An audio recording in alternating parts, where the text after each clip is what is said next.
Hey y'all. Okay, so here's the latest. Oh boy. So, remember I was supposed to be rekindling a friendship with this person. We were friends for years. We met in an airport a long time ago and we hit it off right away. Everything was cool. Um However,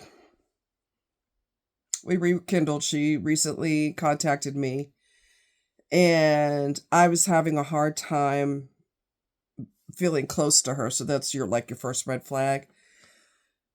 When you're gonna rekindle with a friendship or become friends with somebody, it clicks naturally on its own, organically. It's not something you have to concentrate on. It just happens on its own.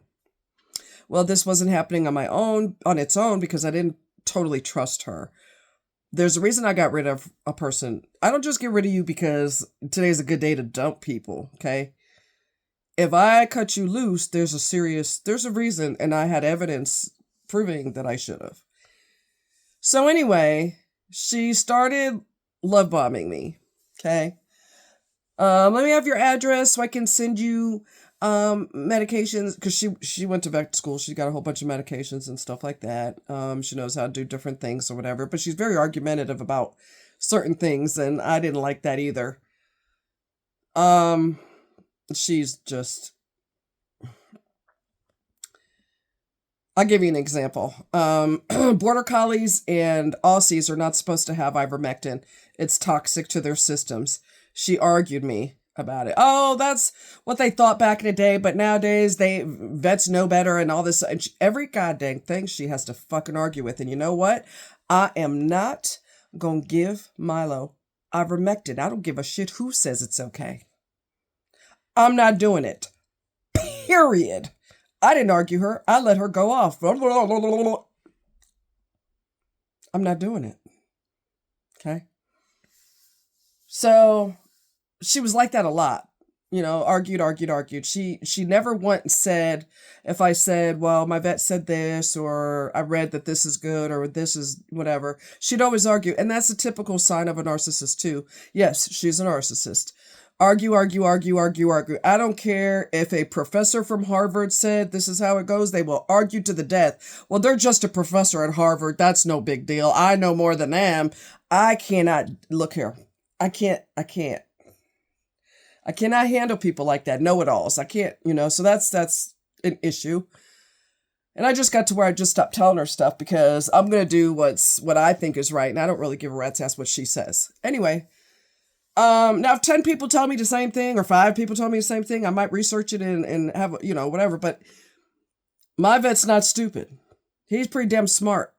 And he said, don't do it. They said, don't do it. The girls in the office said, don't do it, which I knew that it was toxic because I'd researched it before. Anyway, so she started love bombing me. I'm going to send you this. I'm going to send you that. I'm going to send you these medicines for free. I'm going to send you this and that. And she didn't send me shit. It was all part of the love bombing. And then started calling me almost every night. I am not glued to my phone. I don't give a shit what everybody does. I don't do that. I'm not glued to my phone. I'm not surgically attached to my phone. Sometimes I'm an airhead and my phone's downstairs and I'm upstairs. That's just how I roll. If I am out in nature, I do not answer my phone. I'm in nature for a reason. Okay.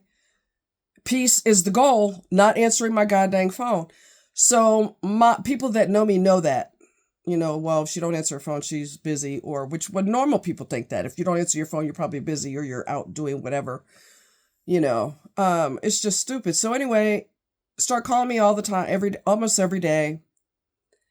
I didn't answer the other day because I was busy and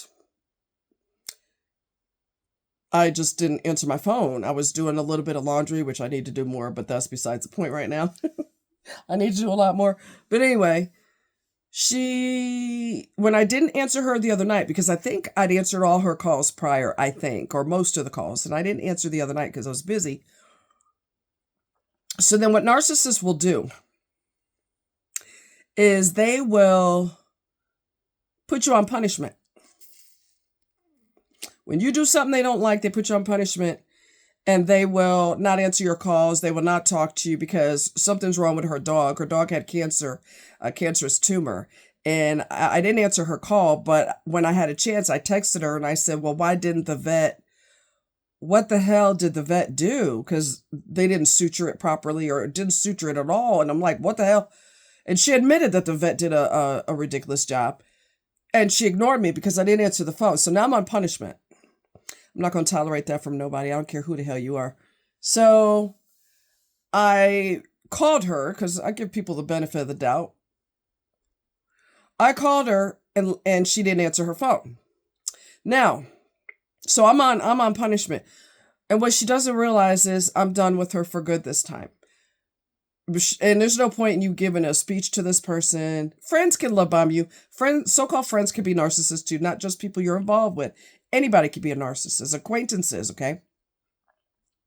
So I'm just at the point now. There's no point in you giving them a speech or telling them, I'm done and these are the reasons why, because their brain doesn't work like ours. I joke and say their brain is in their head backwards. It might as well be because their thought process is backwards, okay? There's no point in you giving them a speech as to why you're cutting them off. There's no point. These are the bad behaviors that you do. I don't have to do all that. And let me tell you something else. And I'm going to let you guys go. I'm going to tell you something else. Her parents have always treated her like absolute garbage. Her parents treat her like absolute garbage. They have stolen money from her out of her bank account because they had a joint account. And her father, I guess her father, I don't know, one of them took a chunk of her money. Her father sold a bunch of her cars by forging her name on the paperwork.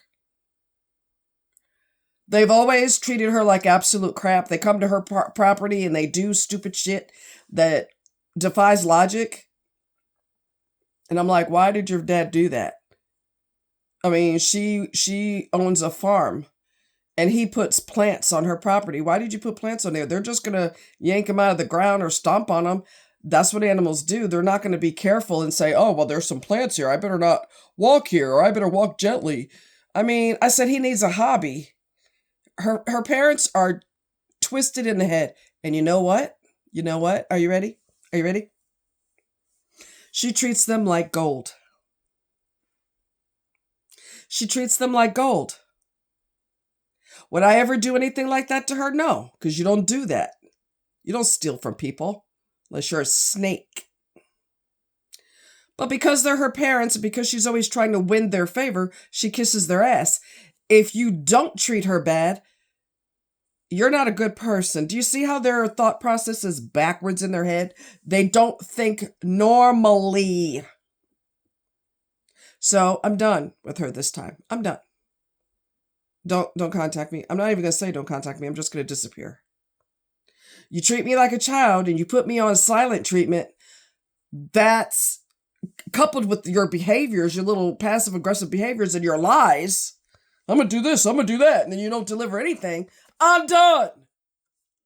So cleaning the house, getting rid of so-called friends. I don't have time for it. I don't have time. I don't have time. I'm taking applications for new friends. If you have a normal mental stability and you're a kind person, fill out an application and I'll get back to you. Anyways, so yeah, y'all don't have to put up with it, especially during the holidays. Previous friends will come up out of nowhere too and try to win you over so they can kick you in the face a little bit more. I'm not having it. I'm not having it. Life is too short to play games with you fools. I'm done. Y'all take care. Bye.